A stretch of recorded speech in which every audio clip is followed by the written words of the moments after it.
अस्सलाम वालेकुम दोस्तों, ये है रशिया जो कि इस दुनिया की 11वीं सबसे बड़ी इकॉनमी है और इसी रशिया की खतरनाक आर्म फोर्सेस से कोई भी ताकत अकेले टकराने से पहले एक बार जरूर सोचती है। लेकिन इसी रशिया के लिए सबसे बड़ा खतरा है नेटो, जिसका मतलब है नॉर्थ एटलांटिक ट्रीटी ऑर्गेनाइजेशन। दोस्तों, अगर आप नेटो के बारे नहीं जानते तो जान लें कि ये ऑर्गेनाइजेशन दरअसल 30 ममालिक के बीच होने वाला एक एग्रीमेंट है, जिसका मतलब है कोई भी ताकत अगर नेटो मेंबर्स पर हमला करती है तो तमाम नेटो कंट्रीज मिलकर उस हमले का जवाब देंगी। इस ऑर्गेनाइजेशन की बुनियाद सोवियत यूनियन यानी आज के रशिया के ही डर से रखी गई थी और इसने कई ऑपरेशंस भी सरअंजाम दिए हैं। ये एक लंबी कहानी है, इस पर फिर कभी बात करेंगे। लेकिन मौजूदा दौर में इस अलायंस को एक बहुत ही बड़ा झटका लगने का डर है।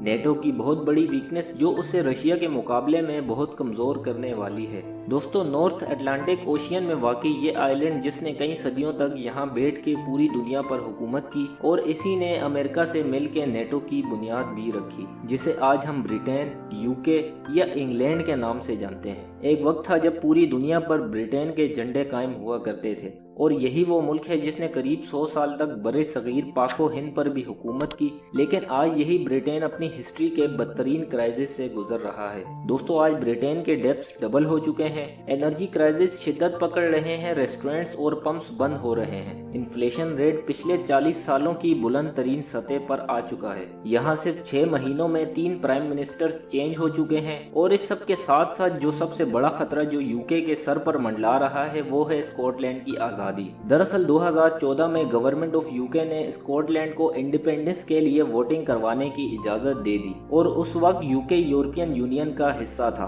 और स्कॉटलैंड के 55% रिहायशियों ने यूके में रहने के लिए ही वोट दिया। और फिर 2016 में यूके के यूरोपियन यूनियन से निकलने के बाद 62% स्कॉटिश लोगों ने वोट दिया कि वो यूरोपियन यूनियन का पार्ट बनकर ही रहना चाहते हैं। लेकिन क्योंकि इंग्लैंड और वेल्स के वोट स्कॉटलैंड से कुछ ज्यादा थे, इसलिए ब्रिटेन यूरोपियन यूनियन से अलहदा हो गया। क्योंकि स्कॉटलैंड यूके का ही पार्ट है तो इसलिए वो भी ऑटोमेटिकली यूरोपियन यूनियन से निकल गया, जबकि स्कॉटलैंड की मेजॉरिटी ये चाहती थी कि वो यूरोपियन यूनियन का ही पार्ट बनकर रहें। लेकिन यूके का पार्ट होने की वजह से वो ऐसा नहीं कर सके। अब स्कॉटलैंड का यूरोपियन यूनियन में दोबारा शामिल होने का सिर्फ और सिर्फ एक ही रास्ता है और वो है स्कॉटलैंड की आज़ादी।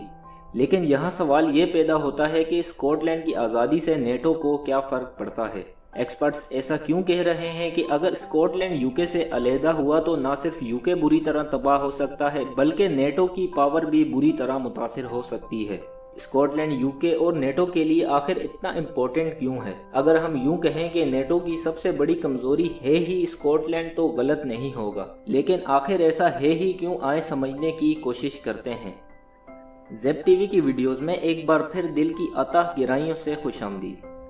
दोस्तों, सबसे पहले हम स्कॉटलैंड के अलग होने की वजह से यूके पर पड़ने वाले इम्पैक्ट्स पर बात करेंगे। स्कॉटलैंड के पास समुंदर के इस हिस्से को नॉर्थ फील्ड कहा जाता है और यहाँ दुनिया के 31वें सबसे बड़े ऑयल रिजर्व्स मौजूद हैं और पूरा यूके अपनी 90% ऑयल रिक्वायरमेंट्स इसी नॉर्थ फील्ड से निकलने वाले ऑयल से पूरी करता है। दोस्तों, इन्हीं ऑयल रिजर्व्स की वजह से बाकी यूरोपियन कंट्रीज की तरह यूके अपनी एनर्जी रिक्वायरमेंट्स के लिए किसी एक्सटर्नल कंट्री पर डिपेंड नहीं करता और इसीलिए रशिया यूक्रेन वॉर की वजह से यूके को जर्मनी और बाकी यूरोपियन कंट्रीज की तरह क्राइसिस का सामना नहीं करना पड़ा। जैसा कि जर्मनी अपनी 50% गैस और 40% ऑयल रशिया से इंपोर्ट करता है और इसके मुकाबले में यूके सिर्फ 4% गैस और 9% ऑयल रशिया से इंपोर्ट करता है। और इसीलिए जब रशिया ने यूक्रेन पर हमला किया तो बड़ी आसानी से यूके ने रशिया पर इंपोर्ट सैंक्शंस लगा दी। लेकिन अब यहाँ सबसे अहम सवाल ये है कि अगर स्कॉटलैंड यूके से सेपरेट होता है तो इन ऑयल रिजर्व्स का क्या होगा। अगर स्कॉटलैंड यूके से अलग हुआ तो वो अपनी आज़ादी के साथ साथ सारी डोमेस्टिक ऑयल इंडस्ट्रीज को भी साथ लेकर जाएगा, क्योंकि एक इंडिपेंडेंट कंट्री बनकर उसको पूरा हक होगा कि उसका अपना एक समुद्री इकोनॉमिक जोन हो, जिसे टेक्निकल लैंग्वेज में EEZ यानी एक्सक्लूसिव इकोनॉमिक जोन भी कहा जाता है। और इस तरह इस जोन में पाए जाने वाले सारे रिसोर्सेज पर स्कॉटलैंड का हक होगा। और अगर हम यूके और स्कॉटलैंड के रिजर्व्स देखें तो बंटवारे के बाद वो कुछ इस तरह दिखेंगे, यानी यूके के 95% ऑयल रिजर्व्स स्कॉटलैंड के कंट्रोल में चले जाएंगे और स्कॉटलैंड की अपनी मर्जी वो इनके साथ जो दिल चाहे करे। दोस्तों, यहाँ सबसे अहम बात यह है कि नॉर्थ फील्ड में पाए जाने वाले ऑयल रिजर्व्स बड़ी तेजी से खत्म हो रहे हैं और हो सकता है कि स्कॉटलैंड इसी वजह से से यूके को ऑयल देना भी बंद कर दे। और इससे यूं होगा कि यूके को अपनी ऑयल रिक्वायरमेंट्स के लिए बाकी कंट्रीज के पास जाना पड़ेगा और इस तरह वो कंपेटिटिव एडवांटेज जो यूके को बाकी कंट्रीज पर हासिल है वो खत्म हो जाएगा। दोस्तों, रशिया यूक्रेन वॉर के बाद ऑयल के प्राइसेस मुसलसल ऊपर जा रहे हैं और एज अ रिजल्ट यूके की ऑयल इंडस्ट्री के प्राइसेस भी डबल हो गए हैं और यही चीज स्कॉटलैंड को मुसलसल आज़ादी का रास्ता दिखा रही है, क्योंकि ज्यादातर ऑयल तो स्कॉटिश वाटर से निकल रहा है और इसका सारा प्रॉफिट जा रहा है यूके गवर्नमेंट को। इसके अलावा यहाँ यूके के लिए एक और खतरे की घंटी ये भी है कि अगर स्कॉटलैंड आज़ाद हो जाता है तो बहुत ज़्यादा चांसेस है कि नॉर्दर्न आयरलैंड भी अपनी आज़ादी की आवाज़ उठाएगा और इस तरह दी ग्रेट ब्रिटिश एम्पायर सिर्फ चंद ही सालों में टूटने के बाद सिर्फ इंग्लैंड और वेल्स तक ही महदूद रह जाएगा। दोस्तों, अब आते हैं दूसरे मौजू की तरफ कि स्कॉटलैंड के सेपरेट होने से नेटो को क्या फर्क पड़ता है। स्कॉटलैंड के अलहदा होने के बाद उसके पास दो चॉइसेस होंगी, एक तो ये कि वो नेटो का मेंबर बनने के लिए अप्लाई कर ले और दूसरा ये कि वो नेटो का पार्ट बनने के बजाय आयरलैंड की तरह न्यूट्रल हो जाए। लेकिन इन दोनों सूरतों में नेटो को ही नुकसान है। दरअसल स्कॉटलैंड की नॉर्दर्न और साउथर्न पार्ट में ब्रिटेन की बहुत सी मिलिट्री बेसेस हैं, जैसा कि लूजीमाउथ बेस, ल्यूकर्स बेस और कनिंग्स बे बेस, और इन्हीं बेसिस की वजह से यूके अपनी कंट्री को एक्सटर्नल थ्रेट से प्रोटेक्ट करता है और इनमें सबसे इम्पोर्टेंट बेस है लूजीमाउथ बेस, क्योंकि यहीं से रशिया के सारे जेट्स गुजरते हैं और पूरे यूरोप पर नजर रखते हैं। अगर स्कॉटलैंड इंडिपेंडेंट होता है तो बहुत ज़्यादा चांसेस है कि वो ब्रिटेन से ये बेसिस खाली करवाएगा और इसके बदले में उसका डिफेंस सिस्टम बहुत बुरी तरह मुतासिर हो जाएगा। लेकिन सिर्फ यही नहीं, नेटो के लिए इससे भी ज़्यादा खतरनाक चीज़ है ये सबमरीन बेस, जिसे फास्ट लेन कहा जाता है, क्योंकि इस पूरे आइलैंड पर इससे ज़्यादा इम्पोर्टेंट नेवल बेस कोई नहीं, क्योंकि यहाँ पर यूके की न्यूक्लियर सबमरीन्स हैं और किसी भी किस्म के हमले के बाद यही वाहिद जगह है जो यूके को बचा सकती है। इस बेस की लोकेशन को कोल्ड वार के दौरान बहुत सोच समझकर चूज किया गया था। दोस्तों, ये बेस दरअसल GI यूके गैप के पास है और GI यूके गैप दुनिया के समुद्रों में सबसे जरूरी गैप है, क्योंकि यही वो गैप है जहां से रशियन सबमरीन्स गुजर के अमेरिका, कनाडा और यूरोप पर अटैक कर सकती हैं। असल में रशिया की सबसे बड़ी और इम्पोर्टेंट नेवल बेस ये सेवरोमोर्स्क नेवल बेस है, जो रशिया के नॉर्थ में लोकेटेड है और यही रशियन नॉर्थर्न फील्ड का हेडक्वार्टर भी है। रशिया की 11 न्यूक्लियर सबमरीन्स इसी बेस के आसपास होती हैं। इस बेस के राइट साइड सारी बर्फ है और रशिया के अमेरिका और यूरोप पर अटैक करने का सिर्फ यही एक रूट है। रशिया की 4 सबमरीन्स हर वक्त इस गैप के एरिया में गश्त करती रहती हैं और यूके अपनी इस बेस के थ्रू इस गैप के सारे समुद्री रास्ते पर हर वक्त कड़ी नजर रखता है। और अगर स्कॉटलैंड यूके से अलग होता है तो ये सारा गैप एकदम खाली हो जाएगा, क्योंकि 2014 में स्कॉटलैंड की गवर्नमेंट ने रेफरेंडम में ये कंडीशन रखी थी कि अगर हम इलेक्शन जीत गए तो हम यूके से फास्ट लेन और बाकी सारी बेसिस भी खाली करवा लेंगे।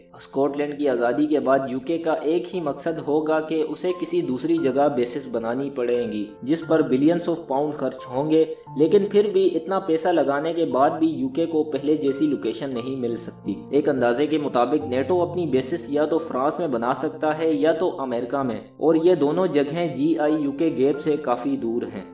दोस्तों, ये बेसिस इसलिए भी ज़रूरी हैं कि सितंबर 2022 में रशियन प्रेसिडेंट पुतिन के एडवाइज़र ने टीवी पर यह वाजे किया कि अगर यूके ने रशिया पर से सैंक्शंस ख़त्म ना की और वो इसी तरह एग्रेसिव रही तो उनके मिसाइल्स लंदन को टारगेट कर सकते हैं। इस धमकी से ठीक एक साल पहले यूके में ये बहस चल रही थी कि अब यूके को न्यूक्लियर वेपन्स की कोई ज़रूरत नहीं, क्योंकि अब यूके पर कोई अटैक नहीं करेगा। लेकिन रशिया की धमकी के बाद ये वेपन्स एक बार फिर यूके और नेटो दोनों के लिए एक बड़ी जरूरत बन गई है और इसीलिए स्कॉटलैंड से नेगोशिएशन की जा रही है कि वो अपनी इंडिपेंडेंस का डिसीजन वापस ले ले, मगर फिलहाल ऐसा होता हुआ नजर नहीं आ रहा। स्कॉटलैंड की आज़ादी से एक और बड़ा नुकसान जो होगा वो है कम्युनिकेशन। दरअसल अटलांटिक ओशियन के इस सारे हिस्से में दुनिया की 95% इंटरनेट केबल्स हैं और इन्हीं केबल्स के जरिए सारे कॉन्टिनेंट्स आपस में कनेक्टेड हैं। हम इन्हीं के जरिए इंटरनेट यूज करते हैं और अमेरिका, यूरोप और एशिया में मौजूद अपने फौजियों से कम्युनिकेट करता है। और अगर ये बेसिस यूके के हाथ से जाती हैं तो बहुत ज्यादा चांसेस हैं कि रशियन सबमरीन्स इन केबल्स को काट देंगी, क्योंकि ऐसा पास्ट में भी हो चुका है। जनवरी 2022 में रशिया के यूक्रेन पर अटैक करने से करीब एक महीना पहले नॉर्वे और स्वालबर्ड आइलैंड के बीच फाइबर ऑप्टिक केबल्स बड़ी मिस्टीरियसली कट गई थी। दोस्तों, स्वालबर्ड आइलैंड पर दुनिया का सबसे बड़ा सैटेलाइट ग्राउंड स्टेशन है, जहां से वेस्टर्न एजेंसीज रशिया की मिलिट्री एडवांसमेंट्स पर नजर रखती हैं। और इन केबल्स के कटने से कुछ रोज पहले नॉर्वे की इंटेलिजेंस ने रशियन सबमरीन को समुद्र के इस हिस्से में डिटेक्ट किया था। और इस तरह स्कॉटलैंड की सेपरेशन के बाद अमेरिका और यूरोप का कम्युनिकेशन सिस्टम भी बुरी तरह डिस्टर्ब हो जाएगा। दोस्तों, यही सब इम्पोर्टेंट फैक्टर्स हैं जिनकी वजह से स्कॉटलैंड नेटो और यूके की सबसे बड़ी ज़रूरत है और इसकी इंडिपेंडेंस का दोनों को नुकसान हो सकता है। दोस्तों, ये हैं वो वेब रिसोर्सेज जहां से हमने ये इन्फॉर्मेशन गैदर की है। अगर आपको ये वीडियो पसंद आई हो तो इसे अपने दोस्तों के साथ ज़रूर शेयर करें और हमारे चैनल को सब्सक्राइब करके बेल आइकन दबाना ना भूलें। फिर मुलाकात होगी एक और नई मालूमाती वीडियो के साथ। तब तक अपना बहुत सारा ख्याल रखिएगा। अल्लाह हाफिज़।